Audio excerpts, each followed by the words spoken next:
লেজ কাটা শিয়াল। এক জঙ্গলে এক শিয়াল বাস করত। সে ছিল খুব চালাক ও দ্রুতপ। একদিন সে যখন বনে ঘুরতে বের হয়েছিল, তখন সে এক শিকারীর কবলে পড়ে তার লেজটি হারায়।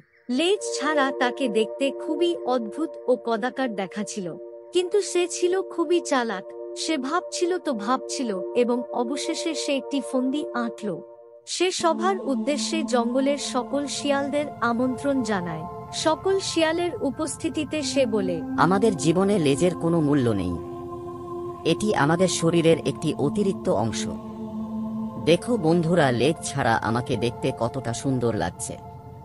সুতরাং আমার বন্ধুরা, তোমরাও তোমাদের দেহের এই অতিরিক্ত অংশটুকু কেটে ফেলো। তার কথায় অনেক শিয়াল সম্মতি জানালেও এক বিজ্ঞ শিয়াল বলে উঠে, তোমরা কেউ এই চালাক শিয়ালের পরামর্শ শুনবে না। দেখো, লেজ ছাড়া তাকে দেখতে কেমন কুৎসিত দেখাচ্ছে। তখন সকল শিয়াল তার উপর খুব বিরক্ত হয় এবং রাগান্বিত হয়ে তাড়া করে। তখন চালাক শিয়ালটি সুযোগ বুঝে পালিয়ে যায়। এরপর থেকে আর কখনো তাকে এই জঙ্গলে দেখা যায়নি।